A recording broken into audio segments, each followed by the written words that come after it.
We are really happy this morning to hear from our friend Isaac Cox. Isaac came to us from Michigan 9 years ago. We were all a little bit suspicious because he was engaged to Abby, and we were like, whoa, wait a second. Hold on, dude. Like, what's going on? And we quickly realized this was a good dude. This was a good dude. So we're thankful for that. And he's one of our home group leaders, he and Abby, and they're just doing some wonderful things. They got 4 kids, and we love them. I'm really proud of this dude, really proud of him. So this morning, he's got a wonderful challenge for us. So can we all stretch our hands out toward him? And I'm going to pray for him. Lord, we thank you so much for my brother Isaac, and I pray that you would give him boldness and joy to speak the words that you put on his heart. And I pray that you would help us all to receive the things that you're speaking through him. So we bless him now in Jesus' name. And everyone said, Amen. Amen. All right. First thing, Joshua or Jason, can you hand me my water bottle? I forgot that. Thank you. One thing that Jason didn't mention is that, which I was hoping he would, so I wouldn't have to, but I will. Jason wants it to be known that this was Pastor Joshua's idea. So in the event that this turns out to be catastrophic, let's just clear Jason's name from the record, please. Okay, disclaimer's out. We're going to start. This morning, we're only going to really be talking about 2 verses. And I'm going to get those verses in front of you right now, and then we're going to spend time later on actually going through it and building the message off of that. So those 2 verses are Matthew chapter 7, verses 13 and 14. I'm going to read them right now, and then they're on the screen, and then we're going to get back to them later, like I said. I'm reading from the ESV. Enter by the narrow gate, for the gate is wide, and the way is easy that leads to destruction. And those who enter by it are many. For the gate is narrow, and the way is hard that leads to life, and those who find it are few. That's Jesus talking for reference. And before we get into that, I'm going to share a story. Recently, I was talking with Pastor Joshua about jiu-jitsu. I trained Brazilian jiu-jitsu. I was talking to him about a struggle I was having with jiu-jitsu. For those of you that don't know, jiu-jitsu is a martial art. It was created around 100 years ago. It's a grappling martial art. There's not really any striking, kicking, or anything like that. It focuses on physically controlling an individual who does not want to be controlled. We do that through chokes, through joint locks, and other limb manipulations. Sparring in jiu-jitsu, we call it rolling.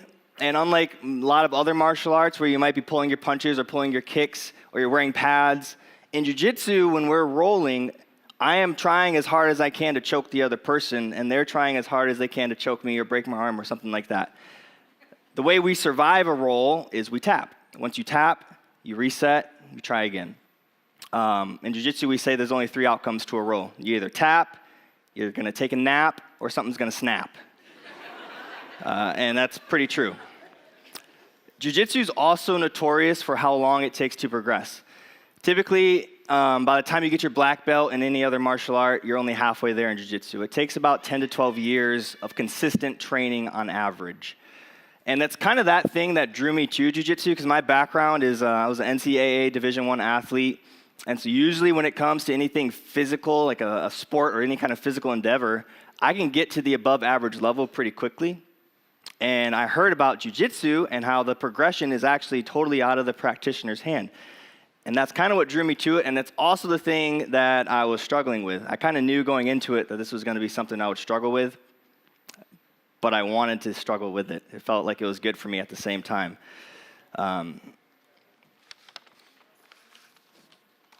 Every martial artist, has their Mr. Miyagi or their Master Shifu, of course. And I'm no different. Those who have earned their black belt in jiu-jitsu, we address as professor.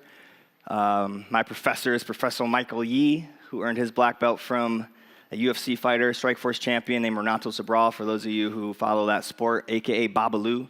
Babalu earned his black belt from one of the Gracies. The Gracies family are the ones that created Brazilian Jiu-Jitsu. I was struggling with this progression thing, so I went and talked to my coach. Coaches are instructors that have not earned their black belt. Any instructor that's not a black belt, you address as coach. So I was talking to my coach about this progression thing, and I was letting him know all about how I felt like I was ready for my next belt. I wasn't being challenged about where I was at. I even mentioned to him how I thought maybe the professor was scamming me, intentionally holding me back so he could get more money out of me.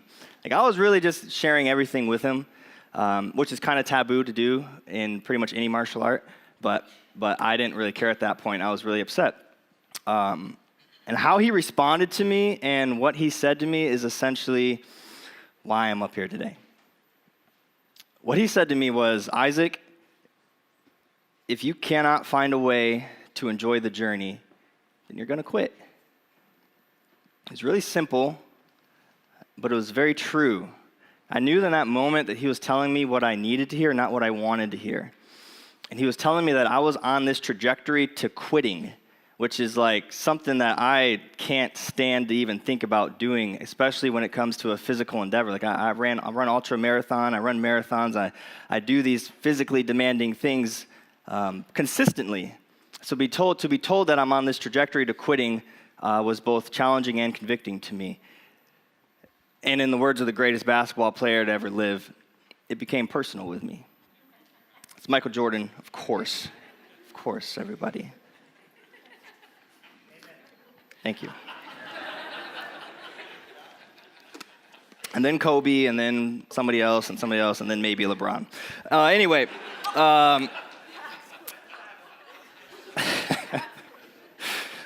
all of that is what I brought into my conversation with Joshua. Talking to my coach, what my coach said, and then it wasn't long into my conversation with Josh where he was doing his pastor thing.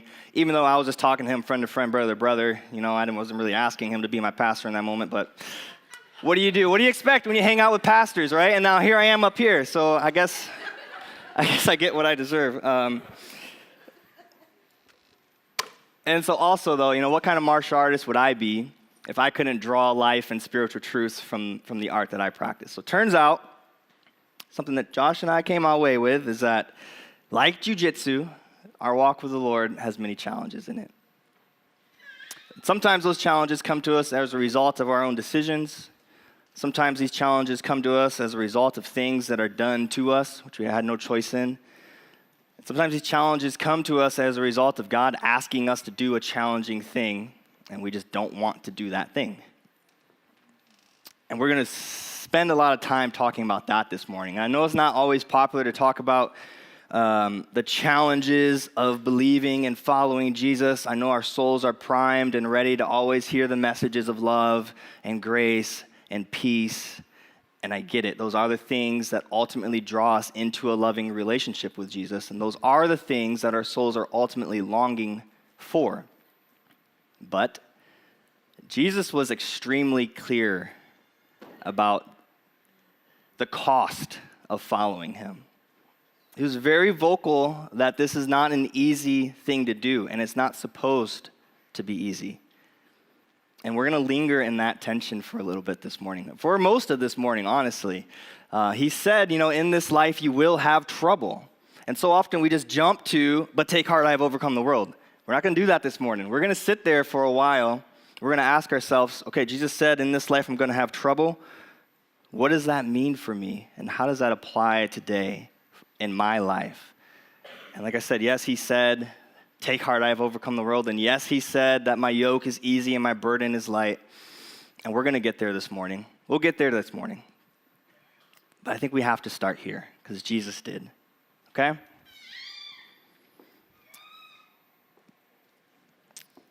So I want to provide two examples of challenges as it pertains to the narrow path. But first, let's go back to these verses in Matthew.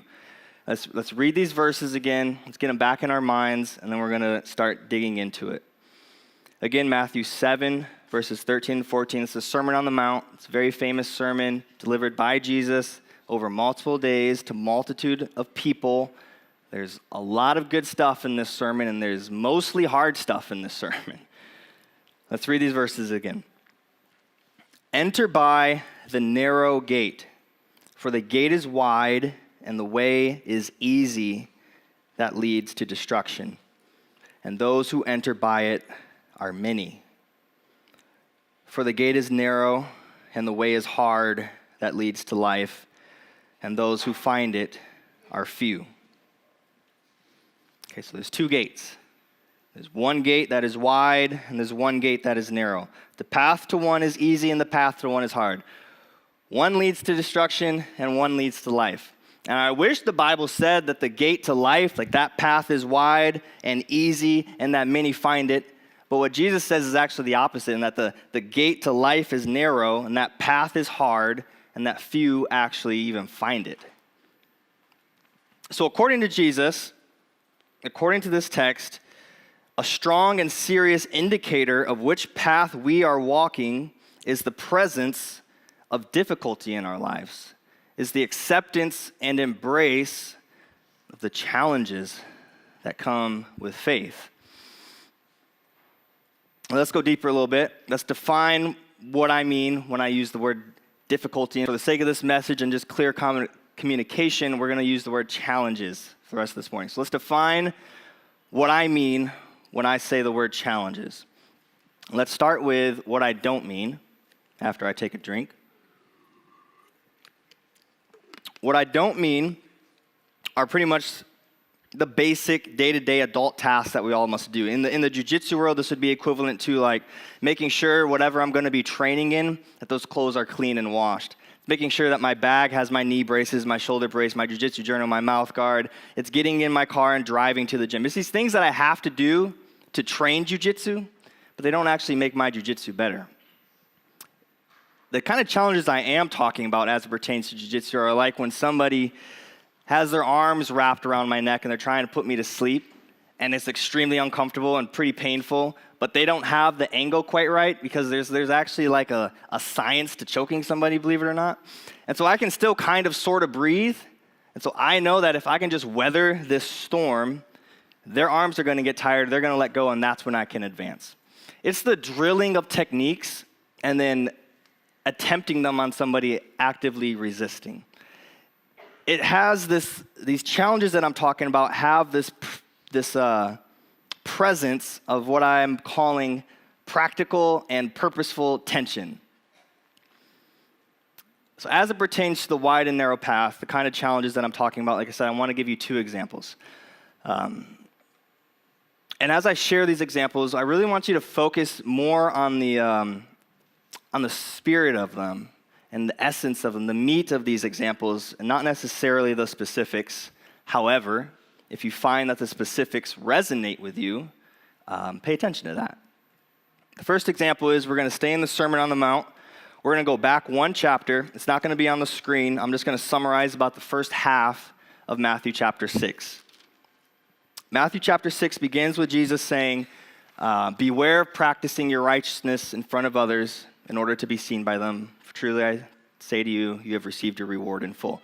He goes on to say that we ought to pray and fast and give in secret. And as I sat with this made me ask, in today's age of social media, does anybody do anything in secret anymore? And as I sat with that question, I think I came up with an answer that I didn't really like. And it was sin. And that maybe it's more common in today's age to post about our righteousness for the world to see and to practice our sin in secret.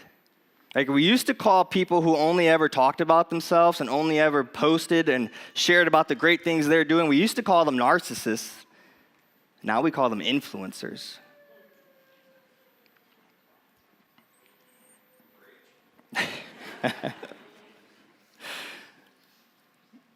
So like I said, maybe it appears that in today's age, it's common practice to boast about our righteousness for the world to see and to practice our sin in secret. And what the Bible says to do, what Jesus says to do, is to confess our sins to one another and to practice our righteousness in secret.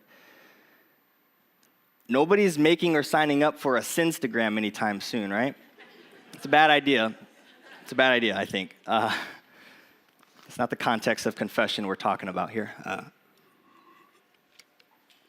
So when it comes to the wide and narrow path, maybe that specific example doesn't relate or resonate with you, and that's okay. But like I said, let's dive into the essence and the meat, the spirit of that example, and maybe we can replace it with another cultural norm.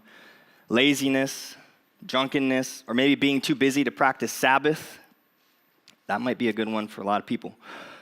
Might be something we're thinking about.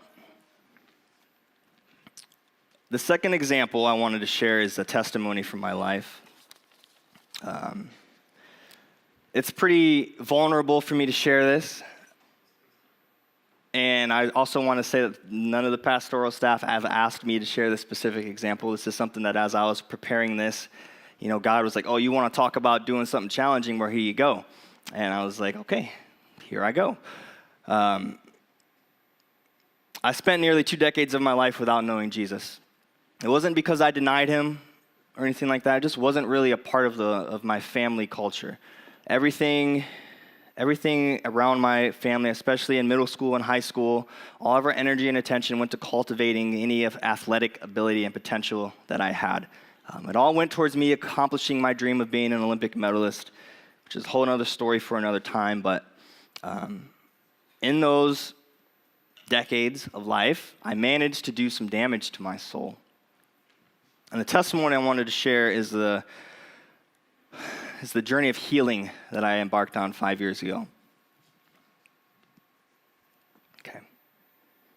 So 5 years ago, as a result of choices I made and decisions I made, I found myself in a situation where I was confessing my pornography addiction to my wife, Abby. I was confessing to her about the lies that I had told her throughout the years of our marriage. And I laid it all out there the best I could at the time.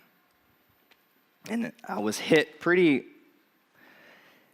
strongly with the truth that I had broken my wedding vows, that I had broken her heart, and that I myself was very broken.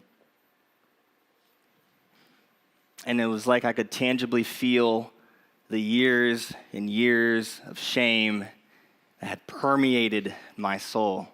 Right? There was this weight that I was carrying that I didn't necessarily even know I was carrying it until I brought it out into the light. And then it all was there. And I didn't stop there, though. I continued and went on and confessed to every leader in my life that didn't know what I had done. And I continued to confess to all of my closest friends about what I had done that didn't know. I explain it like there was this door that opened to my soul. And it was like an invitation for me to lean into that pain and to understand it and to own it, and then to get to work to kicking that shame out of there, because that shame wasn't going to leave voluntarily. It took some effort on my end. And it's not like I was excited about telling people what I had done. It's not like I enjoyed that process. But I had this sense that I needed to keep going. I had this sense that I was onto something, that I needed to press into it, and even though it was extremely challenging, it was right. And thank God for the pastors of this church. So it wasn't long into this process before I got involved and plugged into an accountability group, a brotherhood of men to help lead me through my shame, through my trauma, and into sobriety. But in the process of it, I was extremely helpless. I was fully aware that this was something that I couldn't just get over by myself. I spent a lot of time as an athlete training, overcoming adversity by myself, and I realized this is not one of them things. I'm going to need some help. I knew there was a lot of things that needed to change. The path before me was going to be very hard and very uncomfortable, but I submitted myself fully to it. And again, it became personal with me. I had to change for the sake of my marriage, had to change for the sake of my children, had to change for the sake of my own sanity. And it wasn't easy. I'm not trying to say it was easy. I'm trying to say is those are the kinds of challenges that await us on the narrow path. It's not easy.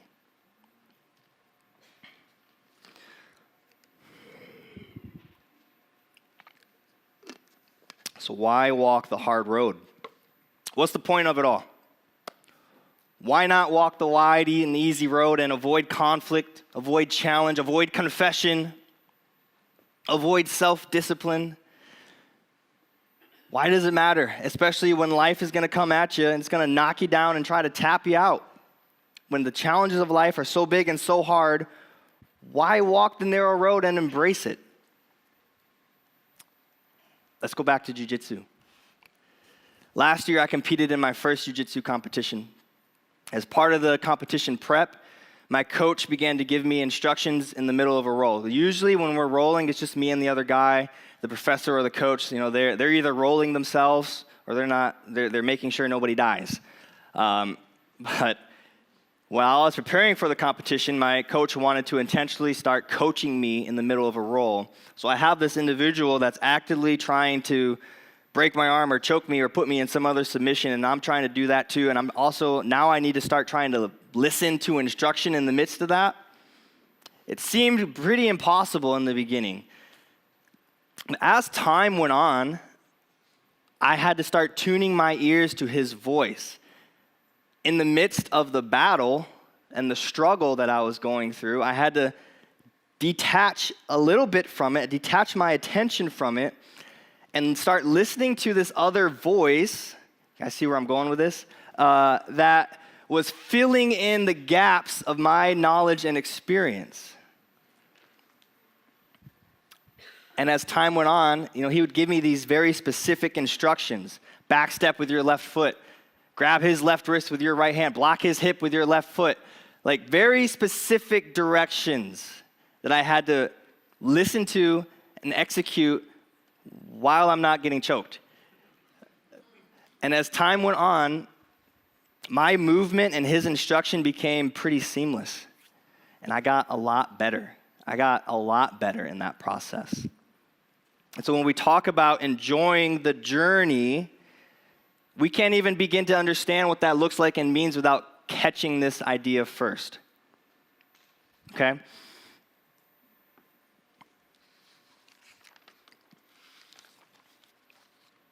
There's going to be challenges in our life.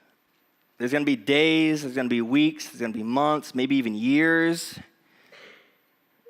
where it feels like life has got us by our throat and all we want to do is tap out. But unlike jiu-jitsu, you don't get to reset and try again if you tap out.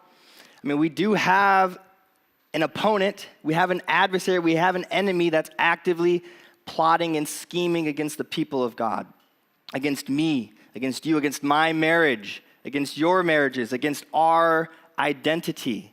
That's what the enemy's doing right now. But also, we have a coach. We have Emmanuel. We have God with us. And he's going to be there in our corner with whispers of instruction guiding us through those challenges. But as we tune our ears to his voice in the midst of those challenges, we have to understand that there's not an option to not engage in the challenge. If you don't engage in the challenge, you're going to get choked. We're in the challenge. You're in the challenge. If you've decided to follow Jesus, you're rolling right now. It's not an option. What we have to do is train ourselves to hear his voice and his whispers of instruction in the midst of that role, in the midst of the battles that we're in. And only then can we learn to really enjoy the journey. I'll tell you, for me, enjoying the journey has looked like less shame in my life.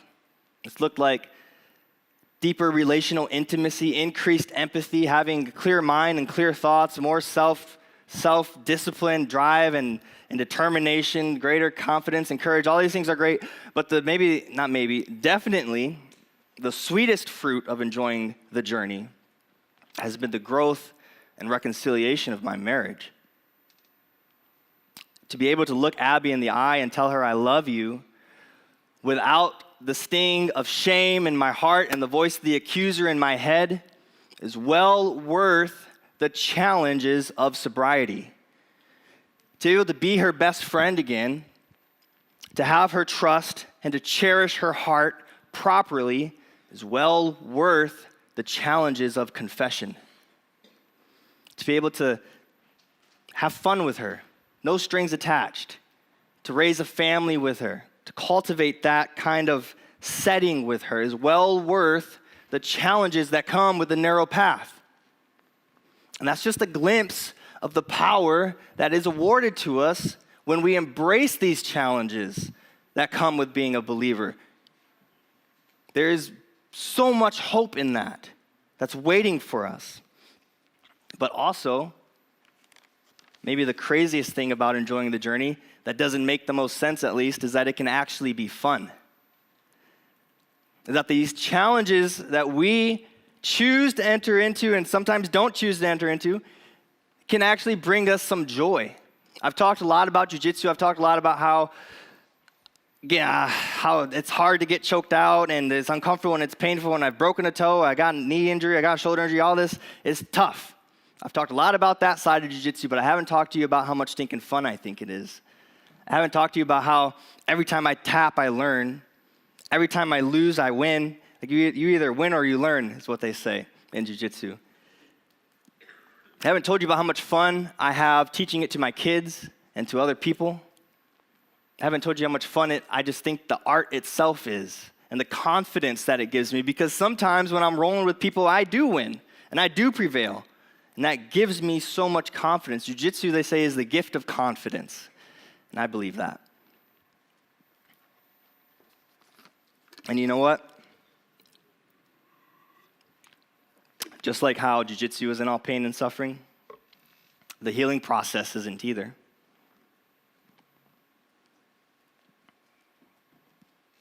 The healing process isn't either.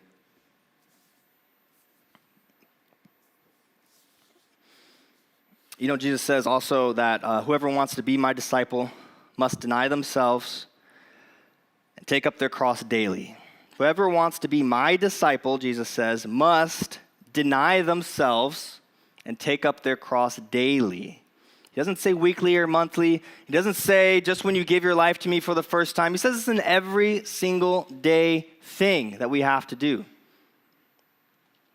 They say in this book called Dopamine Nation by Anna Lemke, she's a genius in dopamine and addiction. She says that addicts are modern day prophets. She says that because the addict knows that sobriety is a daily process. There's a saying that the great thing about addiction is that there's a cure. The problem is it only works one day at a time. It's got to be renewed every single day. Sounds a lot like taking up your cross every single day.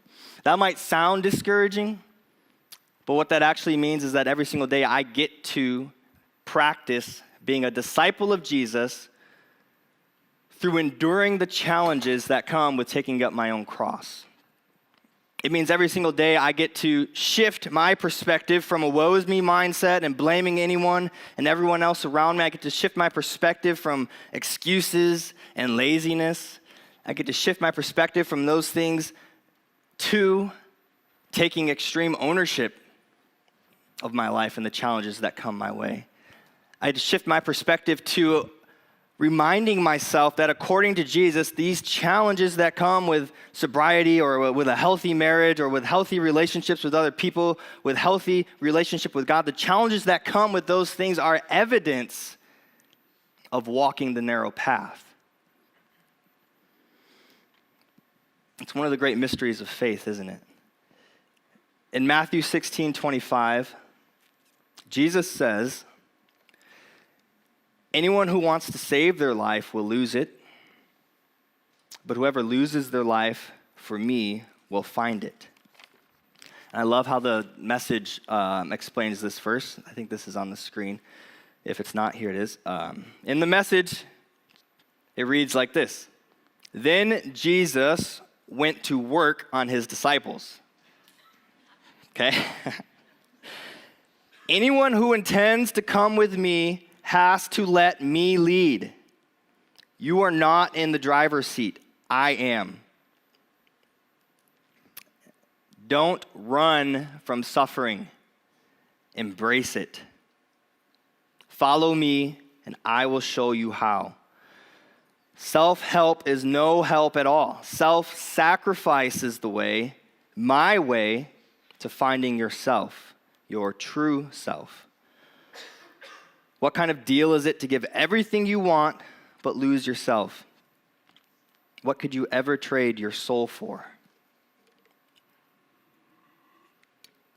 It's like he's saying, if you do what is easy, your life will be hard. If you do what is hard, your life will be easy. I know that's super oversimplifying it, and I'm not saying that if you do the challenging thing, your life's going to always be easier. If that's what we've gotten from this message, then I guess we've ventured into the catastrophic area, in which case I would want to remind everybody, clear Jason's name from the record. I am saying that I know firsthand how hard it is to radically change your behavior. I know firsthand how hard it is to take ownership of your life and the problems that come, especially the problems that are caused by your own decisions. I'm saying I know firsthand how hard it is to face your fears and to slay your dragons. Because I know how hard it is to first-handedly do those things, I also know firsthand that it's worth it. I know firsthand that he's worth it. I know that in the midst of the challenge, that he is there. And I know that where he is, there is freedom. And where he is, there is love. And where he is, there is peace. Where he is, there is reconciliation. There is healthy marriages. There is restoration. I know that where he is, there is hope. A lot of hope. Not just a little bit. A lot of hope.